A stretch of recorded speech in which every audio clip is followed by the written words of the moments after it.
औरत ने जन्म दिया मर्दों को, मर्दों ने उसे बाजार दिया। जब जी चाहा कुचला मसला, जब जी चाहा धुतकार दिया। मर्दों ने बनाई जो रस्में, उनको हक का फरमान कहा। औरत के जिंदा जल जाने को कुर्बानी और बलिदान कहा। उर्दू अदब के मशहूर शायर साहिर लुधियानवी ने ये नज़्म दशकों पहले लिखी थी, लेकिन आज के भारत में इस नज़्म का हर लफ्ज़ उतनी ही तकलीफ के साथ जिंदा महसूस होता है। ट्विशा ने अपनी माँ को लिखा था, ये लोग निर्दयी हैं, ना रोने देते हैं ना हंसने की वजह देते हैं।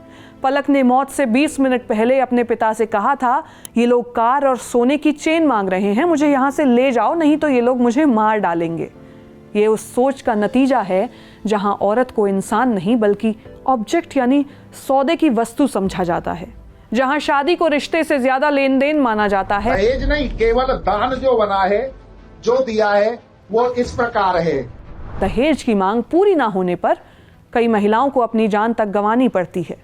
बैठ के बात के पिछले एपिसोड में हमने पुअर अर्बन प्लानिंग पर बात की थी, लेकिन आज एक और सबसे ज़रूरी मुद्दे डाउरी यानी दहेज पर बात करेंगे, क्योंकि इस देश में हर 90 मिनट में एक लड़की दहेज की भेंट चढ़ रही है।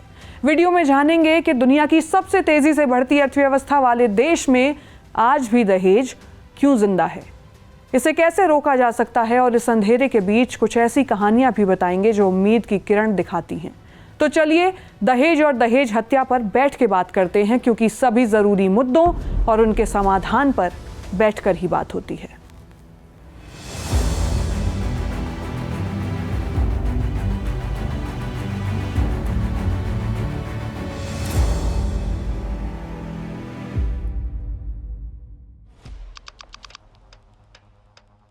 बीते कुछ हफ्तों में देश भर से एक के बाद एक कई ऐसी खबरें आईं जिन्हें पढ़कर दिल भारी हो गया। हर केस में परिवार, शहर और कहानी भले अलग अलग थी, लेकिन एक बात सामान्य थी, कॉमन थी कि नई नवेली दुल्हन शादी के कुछ ही महीनों बाद दहेज की वजह से अपनी जान गंवा बैठी। सबसे पहला मामला भोपाल से सामने आया। एक्ट्रेस और मॉडल ट्विशा शर्मा की दिसंबर 2025 में वकील समर्थ सिंह से शादी हुई थी। महज 5 महीने बाद वो ससुराल की छत पर फंदे से लटकी मिली। परिवार ने पति और सास पर दहेज प्रताड़ना और आत्महत्या के लिए उकसाने का आरोप लगाया है। इस बीच सोशल मीडिया पर ट्विशा की व्हाट्सएप चैट्स वायरल हुई। चैट्स में वो अपनी मां से लिखती हैं, मां मेरा जीवन नर्क हो गया है, ये लोग बहुत निर्दयी हैं, ना रोने देते हैं ना हंसने की वजह देते हैं, मां प्लीज़ मुझे यहाँ से ले जाओ। इंस्टाग्राम चैट्स पर ट्विशा दोस्त को सलाह दे रही थी कि जल्दी में शादी मत करना। भोपाल की खबर अभी लोगों के दिमाग से निकली भी नहीं थी कि एमपी के ही ग्वालियर से एक और मामला सामने आ गया। पलक रजक ने मौत से 20 मिनट पहले अपने पिता को फ़ोन किया था। कह रही थीं कि 3 दिन से खाना नहीं खाया, ये लोग कार और सोने की चेन मांग रहे हैं, मुझे यहाँ से ले जाओ, नहीं तो ये मुझे मार डालेंगे। इस बातचीत के ठीक 20 मिनट बाद पति अमित का फ़ोन आया कि पलक ने फांसी लगा ली है। शादी को अभी 1 साल भी पूरा नहीं हुआ था। इन्हीं खबरों के बीच ग्रेटर नोएडा से दीपिका नागर का मामला सामने आया। परिवार का दावा है कि शादी में करीब 1 करोड़ रुपए खर्च किए गए थे। दहेज में स्कॉर्पियो गाड़ी भी दी गई, लेकिन शादी के बाद भी मांगें खत्म नहीं हुई। आरोप है कि ससुराल पक्ष फॉर्च्यूनर गाड़ी और 51 लाख रुपए की मांग कर रहा था। शादी के सिर्फ 14 महीने बाद दीपिका मृत पाई गई। परिवार का आरोप है कि उनकी बेटी को छत से फेंककर मार दिया गया। असल में ये सिर्फ वो मामले हैं जो खबरों में आ सके, जो सोशल मीडिया तक पहुंचे। असली तस्वीर इससे कहीं ज़्यादा डरावनी है। भारत सरकार की एक संस्था है नेशनल क्राइम रिकॉर्ड्स ब्यूरो यानी एनसीआरबी, जो देश भर में होने वाले अपराधों का डेटा जारी करती है। इसकी लेटेस्ट यानी आखिरी जो रिपोर्ट आई थी, उसके मुताबिक भारत में 2024 में दहेज हत्या के 5,737 मामले दर्ज हुए, यानी औसतन हर दिन करीब 16 महिलाओं की मौत दहेज की वजह से हुई। ज़रा ठहर कर इसकी गंभीरता को समझिए कि हमारे देश में हर 90 मिनट में एक दहेज हत्या हो रही है। दहेज हत्या के मामलों में उत्तर प्रदेश और बिहार सबसे ऊपर हैं। इन 2 राज्यों से देश के आधे से ज़्यादा मामले सामने आए हैं। और सिर्फ हत्याएं नहीं, डाउरी प्रोहिबिशन एक्ट के तहत दर्ज मामलों की संख्या भी लगातार बढ़ रही है। 2023 में दहेज से जुड़े 15,489 मामले दर्ज हुए, जो हाल के सालों में सबसे ज्यादा थे। 2024 में संख्या घटकर 12,343 हुई, लेकिन मतलब अब भी वही है कि देश में लगभग हर आधे घंटे में दहेज का एक नया केस फाइल हो रहा है। इन घटनाओं और आंकड़ों से परे आज आपको एक पैटर्न समझाती हूँ। शादी, दहेज और मौत का एक ऐसा चक्रव्यूह जिसमें एक बार फंसने के बाद निकलना बेहद मुश्किल हो जाता है। इसकी शुरुआत शादी से होती है। सबसे बड़ी समस्या शादी की उस सोच और व्यवस्था की है जहां एक लड़की की जिंदगी का कंट्रोल उसके माता पिता से निकलकर पति और ससुराल वालों के हाथ में चला जाता है। खासकर मिडिल क्लास और ग्रामीण परिवारों में शादी को बराबरी की साझेदारी नहीं बल्कि लड़की के सरेंडर यानी समर्पण की तरह देखा जाता है। उसे बचपन से सिखाया जाता है कि शादी के बाद वही उसका असली घर होगा। अब चाहे वहां कितनी भी तकलीफ क्यों ना मिले, रिश्ता हर हाल में निभाना है। शादी के बाद लड़की से उम्मीद की जाती है कि वो समझौता करे, सब कुछ सहन करे और चाहे कितनी भी हिंसा या अपमान हो, शादी को किसी भी कीमत पर टूटने ना दे। फिर ससुराल में महिला का दुख सहते रहने को समाज में नॉर्मल यानी सामान्य मान लिया जाता है। अगर कोई महिला अपने घर वालों को बताती है कि उसके साथ मारपीट, गाली गलौज और गलत व्यवहार हो रहा है, तो अक्सर उसे ये नहीं कहा जाता कि वापस घर लौट आओ। इसके बजाय उसे सलाह दी जाती है कि थोड़ा एडजस्ट करो, सब ठीक हो जाएगा, शादी बचा कर रखो, रिश्ते निभाना बड़ा मुश्किल है, तोड़ना बहुत आसान। कई परिवारों को अपनी बेटी की सुरक्षा से ज्यादा समाज की बदनामी का डर होता है। हाल के कई मामलों में यही पैटर्न दिखाई दिया। नई शादीशुदा लड़कियों ने अपने माता पिता, भाई बहनों और दोस्तों को बताया था कि वो मानसिक तनाव में हैं, क्रूरता और खराब परिस्थितियों से गुजर रही हैं, लेकिन ज्यादातर मामलों में क्या हुआ? उन्हें यही सलाह मिली कि थोड़ा और सह लो, समय के साथ सब ठीक हो जाएगा। लेकिन समय के साथ कुछ ठीक होता नहीं है। उसके उलट समय के साथ हिंसा और बढ़ जाती है, मारपीट होने लगती है और महिला अकेला महसूस करने लगती है। आखिर में कई महिलाएं इतनी टूट जाती हैं कि वो आत्महत्या कर लेती हैं या फिर संदिग्ध परिस्थितियों में उनकी मौत हो जाती है और बाद में इन मौतों को फैमिली डिस्प्यूट या पर्सनल स्ट्रेस कहकर छोटा कर दिया जाता है। इस पूरे सिस्टम में दहेज एक इकोनॉमिक इंजन की तरह काम करता है। आज कई जगहों पर शादी को रिश्ते से ज्यादा पैसे, दिखावे और सामाजिक हैसियत की तरह देखा जाने लगा है। शादी में मिले दहेज को सार्वजनिक रूप से गिनाया और पढ़कर सुनाया जाता है। दहेज नहीं, केवल दान जो बना है। लोगों को बताया जाता है कि दूल्हे पक्ष को क्या क्या और कितना दहेज मिला है। 1,11,000 रुपए नगद। और सबसे दिलचस्प बात ये कि इसे खुलकर दहेज भी नहीं कहा जाता। इसे गिफ्ट, सपोर्ट या रीति रिवाज का नाम दे दिया जाता है ताकि जबरदस्ती सब कुछ सामान्य लगे। हाल के कई मामलों में देखा गया कि शादी में लाखों रुपए खर्च करने और गाड़ी गहने देने के बाद भी मांगे खत्म नहीं हुई। लड़की के ससुराल पहुंचते ही नई नई डिमांड्स शुरू हो जाती हैं और जब मांगे पूरी नहीं होती तो ताने शुरू होते हैं और फिर वही मानसिक दबाव और मारपीट होने लगती है। यही वो पैटर्न है जो हर बार दोहराया जाता है। दहेज हत्या अक्सर अचानक होने वाली हिंसा नहीं होती। ये लंबे समय से चले आ रहे दबाव, अपमान और चुप्पी का आखिरी नतीजा होती है। हर बार जब कोई नई दुल्हन मरती है, देश कुछ दिन दुख जताता है, सोशल मीडिया पर बहस होती है और फिर सब आगे बढ़ जाते हैं। फिर पहले से ज्यादा विभत्स, ब्रूटल घटना का इंतजार किया जाता है। ट्विशा शर्मा मामले में सुप्रीम कोर्ट की सुनवाई के दौरान सॉलिसिटर जनरल तुषार मेहता ने कहा, better to have a divorce daughter than a dead one, यानी तलाकशुदा बेटी होना मृत बेटी होने से बेहतर है। ये उस सोच पर करारा कटाक्ष था जो कहती है कि बेटी की डोली मायके से और अर्थी ससुराल से उठे। भारत दुनिया की सबसे तेजी से बढ़ती अर्थव्यवस्था है। हम चांद तक पहुंच गए हैं। ऐसे में उम्मीद थी कि आर्थिक तरक्की और बढ़ती शिक्षा के साथ दहेज प्रथा धीरे धीरे कमजोर पड़ जाएगी, लेकिन हकीकत का आईना दिखा रहा है कि आधुनिक भारत में दहेज अब भी जिंदा है, शायद पहले से भी ज्यादा है। आखिर ऐसा है क्यों? दहेज को लेकर अक्सर patriarchal mindset, gender bias, economic inequality, social pressure और ट्रेडिशन जैसी वजहें गिनाई जाती हैं। ये सभी कारण अपनी जगह सही हैं, लेकिन आज के समय में सबसे बड़ी वजह इकोनॉमिक प्रोस्पेरिटी यानी आर्थिक समृद्धि है, जिसने दहेज को सबसे ज्यादा बढ़ाने का काम किया है। भारत में दहेज प्रथा कोई नई चीज नहीं है, ये सदियों से समाज का हिस्सा रही है। बस समय के साथ इसके तरीके बदलते गए। अमेरिकन यूनिवर्सिटीज के इकोनॉमिस्ट जेफरी वीवर और गौरव चिपलूनकर ने 1930 से 1999 के बीच भारत में हुई 74,000 से ज्यादा शादियों पर एक स्टडी की। इसका मकसद ये समझना था कि भारत में समय के साथ दहेज कैसे बदला। रिसर्च में एक बेहद अहम बात सामने आई। जैसे जैसे पुरुषों की शिक्षा बढ़ी, उन्हें बेहतर नौकरियां मिलने लगी, वैसे वैसे दहेज की मांग भी बढ़ती गई। यानी जिस लड़के के पास अच्छी डिग्री, सरकारी नौकरी, मोटी कमाई या हाई सोशल स्टेटस था, उसके लिए ज्यादा दहेज मांगा जाने लगा। रिसर्च के मुताबिक 1999 तक भारत में लगभग 90% शादियों में दहेज दिया जा रहा था। 1950 से 1999 के बीच दहेज में हुए लेन देन की कुल रकम करीब 25 लाख करोड़ रुपए आंकी गई। मतलब ये कि धीरे धीरे शादी एक रिश्ते से ज्यादा सौदे की तरह दिखने लगी। दहेज में साइकिल की जगह कार आने लगी, बर्तनों की जगह फ्लैट की चाबियां आने लगी। और इस पूरे सिस्टम के पीछे दोनों परिवारों की आर्थिक सोच काम करती है। लड़की वालों को डर रहता है कि अगर दहेज नहीं दिया तो बेटी की शादी अच्छे लड़के से नहीं हो पाएगी। वहीं कई लड़के वाले दहेज को बेटे की पढ़ाई और करियर पर किए गए खर्च का रिटर्न मानने लगे हैं। इसका एक रियल लाइफ उदाहरण देखिए। अमन, नाम बदला हुआ है। अमन पहले एक प्राइवेट कंपनी में काम करता था। फिर उसने 2023 में एसएससी परीक्षा पास कर ली। एसएससी क्लियर करने के बाद अलग अलग सरकारी विभागों में ग्रुप बी और ग्रुप सी की नौकरियां मिलती हैं। अमन ने जैसे ही परीक्षा पास की, उसने अपनी नौकरी छोड़ने का फैसला किया। उसकी मैनेजर ने पूछा, इतनी जल्दी नौकरी क्यों छोड़ रहे हो?